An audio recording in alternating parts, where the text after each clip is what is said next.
Mesdames, Messieurs, bonsoir. Merci de votre fidélité à la télévision nationale. Voici les titres du journal. Au sommaire de cette édition, l'ouverture de la session de loi de finances rectificative 2021, une session consacrée exclusivement au réajustement et au maintien de la stabilité macroéconomique du pays.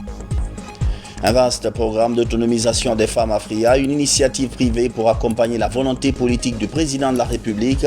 Plusieurs centaines de femmes sont outillées en technique de saponification. À suivre aussi le lancement de la campagne de reboisement à la baie. Pour cette année, les efforts seront concentrés autour de la berge du fleuve Kinkon. C'est le ministre de l'Environnement qui a lancé les travaux à Popodara. Voilà pour les titres.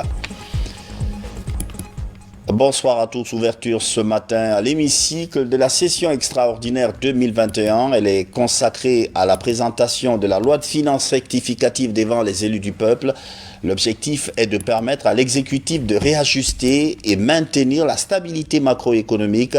L'examen et l'adoption du projet vont aider le gouvernement à poursuivre la mise en œuvre de sa politique économique et sociale. Compte rendu, Abdoulaye Diallo. Au mois de juin 2021, la situation de l'exécution du budget a amené le gouvernement à réviser les objectifs budgétaires pour maintenir la stabilité macroéconomique. Pour le reste de l'année, les hypothèses visent un taux de croissance de 5,2% du PIB contre 5,5% initialement prévu, avec une inflation de moins de 10,9% et une pression fiscale de 14,11%. Devant les parlementaires, le ministre du Budget revient sur les facteurs qui motivent cette nouvelle projection. Le recrutement de 1500 fonctionnaires de police et de la protection civile non budgétisés en LFI, la forte augmentation du salaire des magistrats accordée par les différents décrets de M. le Président de la République, la prise en charge des primes d'incitation des enseignants en situation de classe suivant le protocole du 10 janvier 2020, les engagements et la prise en charge des contracteurs de l'État nommés par décret et arrêté conjoint, la dépréciation du franc guinéen par rapport aux devises étrangères qui impactent le niveau des dépenses de personnel, des représentations diplomatiques et des experts étrangers. L'augmentation des subventions en faveur de l'électricité de Guinée, les ajustements sur la dette viagère, pensions civiles et militaires, le relèvement du niveau des transferts accordés à l'Agence nationale d'inclusion économique et sociale ANIES et la prise en compte de la première tranche au titre de l'année académique 2020-2021 des bourses d'entretien des étudiants dans les établissements d'enseignement supérieur et le fonctionnement des universités publiques et des instituts de recherche. La prise en compte des dépenses prioritaires dans le cadre de la réalisation des travaux d'urgence au titre du programme d'entretien routier. Cette révision permet d'être en phase avec la déclaration de politique générale du Premier ministre dans le cadre de la dynamique de gouverner autrement prônée par le chef de l'État, professeur Alpha Condé. En ce qui concerne les recettes, elles sont désormais estimées à plus de 25 000 milliards contre une prévision initiale de plus de 23 000 milliards, soit une augmentation de plus de 2 000 milliards. La hausse des recettes est imputable aux impôts sur les biens et services, aux impôts sur le commerce extérieur et les transactions internationales, aux impôts sur le revenu, les bénéfices et les gains en capital, aux impôts sur le patrimoine et aux autres recettes fiscales. Toutefois, cette hausse est atténuée par la baisse constatée au niveau des impôts sur les salaires et la main-d'œuvre.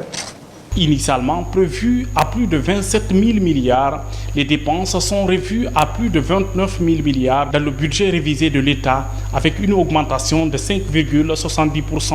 L'augmentation des dépenses est imputable aux dépenses courantes pour 70,13%, aux dépenses d'investissement pour 27,97% et au budget d'affectation spéciale basse pour 1,90%. Cette hausse est atténuée par la contraction des dépenses de biens et services pour 292,16 milliards et des charges financières de la dette en hauteur de 380,94 milliards. pour la couverture du déficit budgétaire qui s'élève à 3 535 milliards.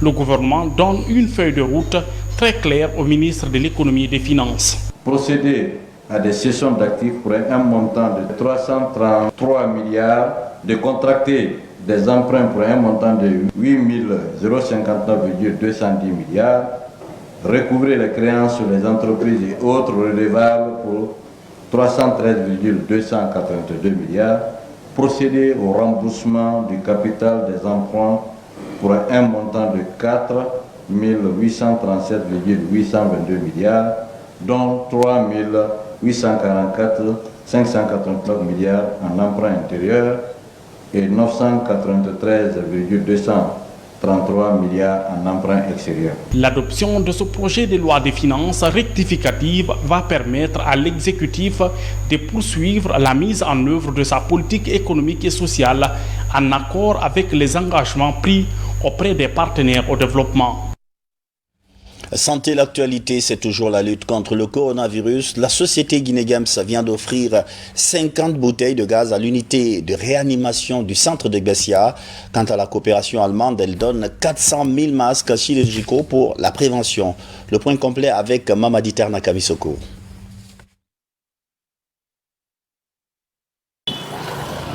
À la pharmacie centrale de Guinée, des dizaines de cartons exposés. À l'intérieur de ces colis, des masques chirurgicaux. Plus de 400 000 au total, l'Allemagne, un des partenaires techniques et financiers du pays, apporte son soutien au gouvernement guinéen mobilisé à contrer la progression inquiétante des nouveaux variants du Covid-19. L'Allemagne reconnaît sa responsabilité en tant que nation européenne de soutenir les autres pays dans leur lutte contre cette maladie. Dans ce contexte et par conviction de profonde solidarité avec le peuple guinéen, je suis très heureux que l'OMS puisse remettre aujourd'hui à la Guinée 462 000 masques chirurgicaux donnés par l'Allemagne. Ces donations viendront conforter le portefeuille d'équipements de protection mobilisé par l'État guinéen avec l'appui de ses partenaires et contribueront au renforcement des mesures barrières pour les agents de santé et les populations de Guinée dans la lutte contre la Covid-19. Ceci cadre parfaitement avec les directives de l'OMS en matière de lutte contre la Covid-19. Le message derrière le geste est clair. Oui à la vaccination, mais ne négligeons pas les mesures de protection, comme le port correct du masque. En recevant la donation, le ministère de la Santé s'est montré reconnaissant envers la coopération allemande. Ce remerciement à l'adresse du gouvernement allemand pour tous les efforts qui ont été fournis depuis le début de cette pandémie de coronavirus, tous les efforts qui ont été fournis pour accompagner le gouvernement guinéen pour la meilleure prise en charge des cas et même la protection des patients, évitant donc la prolifération ou l'aggravation de la pandémie au sein de la population. L'autre appui à la riposte nationale contre le Covid-19 est la remise de 50 bouteilles de gaz à l'unité de réanimation du centre de traitement de Bessia. Le don de la société Guinée-Games vise à faciliter la prise en charge rapide des patients en situation de détresse. Au nom de la direction générale de l'Agence nationale de sécurité sanitaire, remercier la société Guinée-Games pour ce geste. C'est un geste humanitaire qui va sauver beaucoup de vies humaines. Et connaissant aujourd'hui ce que c'est la maladie à coronavirus, surtout avec le nouveau variant, il est très important que nous ayons en possession assez de bouteilles d'oxygène. Tous ces efforts contribuent à renforcer la capacité du pays à faire face à cette troisième vague du Covid-19. Une synergie d'action qui serait la clé du succès contre la pandémie mondiale en Guinée. Et puis ce bulletin Info-Covid de l'Agence nationale de sécurité sanitaire. Dans le cadre de la riposte à la pandémie de Covid-19, notre pays a enregistré le 26 août 2021 89 cas confirmés sur 1114 personnes testées, 32 hospitalisés du jour, 98 sorties guéries, 6 décès hospitaliers du jour, un décès communautaire positif au Covid-19 pour un cumul de 278. Depuis le début de la pandémie, le pays a enregistré 29 209 cas confirmés, 26 658 guéris, 326 décès hospitaliers, 1455 hospitalisés dans les CTP, 545 suivis à domicile et 69 malades sont en réanimation. Du 5 mars au 26 août 2021, 706 197 personnes ont bénéficié d'au moins une dose de vaccin contre le Covid-19 et 357 477 personnes sont complètement vaccinées. Signé le directeur général de l'Agence nationale de sécurité sanitaire, Dr Sakoba Keita. À direction FRIA, où plusieurs centaines de femmes bénéficient d'un programme de formation en saponification, une initiative du directeur général des impôts pour mettre en pratique la politique du président Alpha Condé dans l'autonomisation des femmes. Les bénéficiaires sont identifiés dans les 13 quartiers de la ville. Abraham Christophe Conté, Ousmane Ba. Dans la ville de Fria, le collectif des femmes des 13 quartiers excelle dans la saponification. Grâce à cette valeur ajoutée, désormais ces femmes pourront facilement écouler leurs produits. Une petite révolution qui ouvre la voie à l'autonomisation des femmes de Fria.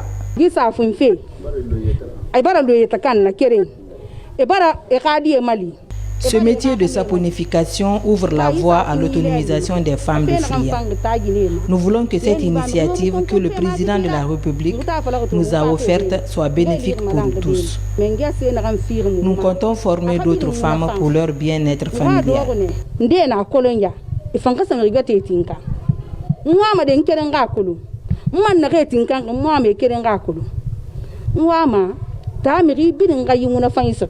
L'ambition de ces femmes leaders est encore grande. En plus de la saponification, elles souhaitent jeter l'heure dévolue sur d'autres activités comme la teinture et la couture. Ces femmes, elles se mettent à l'œuvre pour prouver ce que le proverbe chinois dit, qui dit que, au lieu de me donner chaque fois le poisson, apprends-moi à pêcher.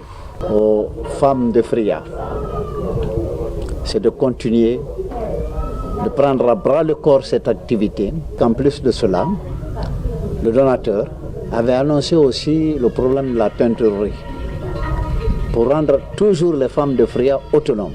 Au-delà de ce pas déjà franchi, le collectif des femmes de Fria se fixe un nouvel objectif. Transmettre ce savoir-faire à la gente féminine, surtout les jeunes filles évoluant en milieu urbain et rural.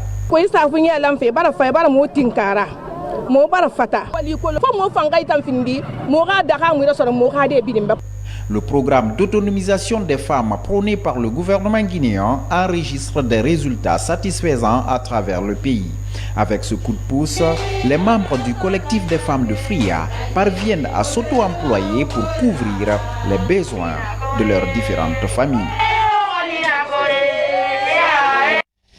Et ce domaine risicole mis en valeur par le premier imam de la grande mosquée de Conakry, un vaste champ situé à Dafila dans la Gourou, une zone à vocation agro-pastorale. Cette année, dans le Moria profond, le premier imam de la grande mosquée Faisal de Conakry a choisi ce grenier pour aménager une plaine agricole à perte de vue. Loin de Conakry, Elhadj Mohamed Salou Kamara retrousse les manches pour désherber son champ de riz dans ce vaste domaine. À travers cette activité agricole, cet érudit veut pousser les autres imams à s'investir dans l'agriculture. Une activité passionnante qu'il a commencé avec de maigres moyens. Quand vous discutez avec quelqu'un sur l'agriculture, on dit celui qui n'a pas de moyens ne peut pas faire l'agriculture. Mais si aussi on ne travaille pas, on ne peut pas avoir l'argent. Hein. Moi, j'ai commencé l'agriculture avec ma main et mes enfants, 5 personnes. Et je suis là pour donner l'exemple aux autres imams. J'appelle tous les imams de faire comme nous. Parce que si l'imam n'a pas de valeur, c'est la religion musulmane qui va perdre sa valeur. Ici, dans le village de Dafila, pour réussir les travaux champêtres, les paysans des domaines environnants assistent souvent cet imam amoureux de la terre. On l'a connu dans les classes, puis on l'a connu aussi dans les mosquées et dans les cérémonies. Nous l'avons connu par rapport à ces conseils qu'il donne à la population guinéenne, mais le voir aussi sur le terrain, dans le champ, travailler un tel immense travail, là vraiment on est très émerveillé par ça. Regardez le champ que vous voyez.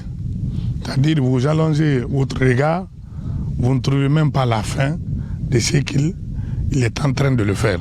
C'est un modèle d'imam en République de Guinée. C'est pourquoi nous appelons à la conscientisation de tous les imams et l'autorité aussi à venir épauler l'imam dans ce qu'il fait. En plus de ce champ, Elhadji Mohamed Salou Kamara est en train de construire une école franco-arabe et une mosquée dans ce district.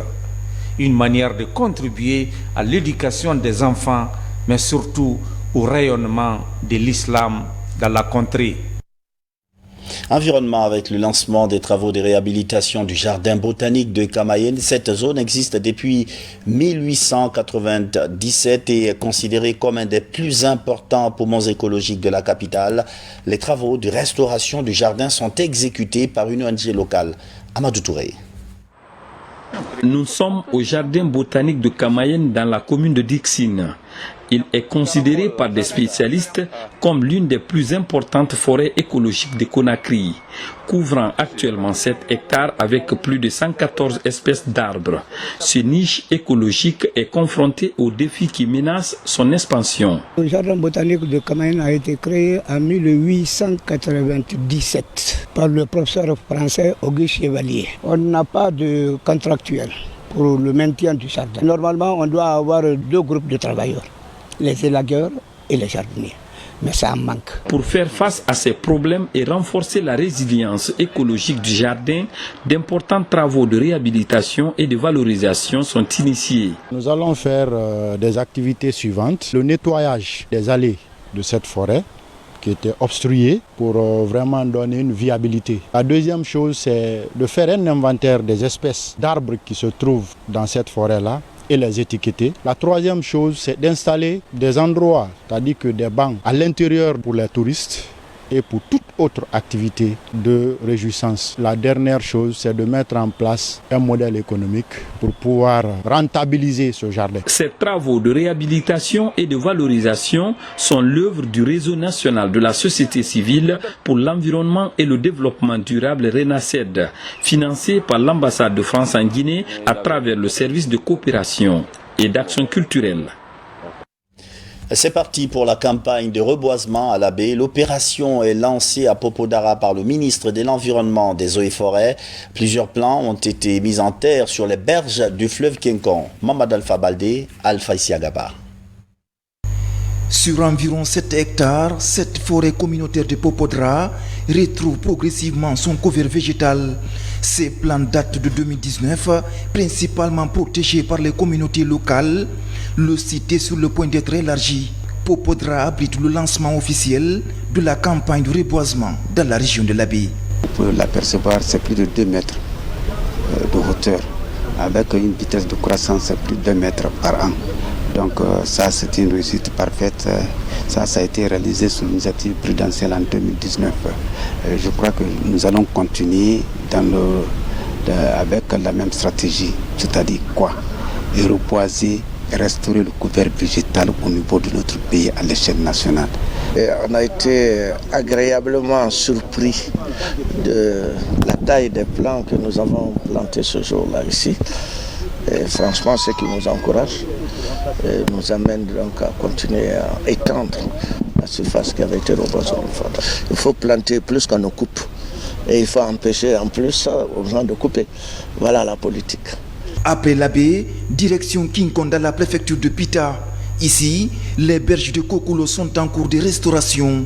Service technique de l'environnement et ONG local compte mettre en terre plus de 5000 plants à croissance rapide au compte de l'initiative présidentielle de la campagne de reboisement de cette année. On fait pour le moment 24 hectares, associés avec les ONG et certains privés. Bon, pour la prévision, c'était 30 hectares. Et aujourd'hui, nous sommes au niveau des berges du barrage King Kong. Donc c'est ce que nous avons prévu, la protection des eaux qui sont là, les cours d'eau qui sont là, pour non seulement alimenter le barrage, mais aussi donner la force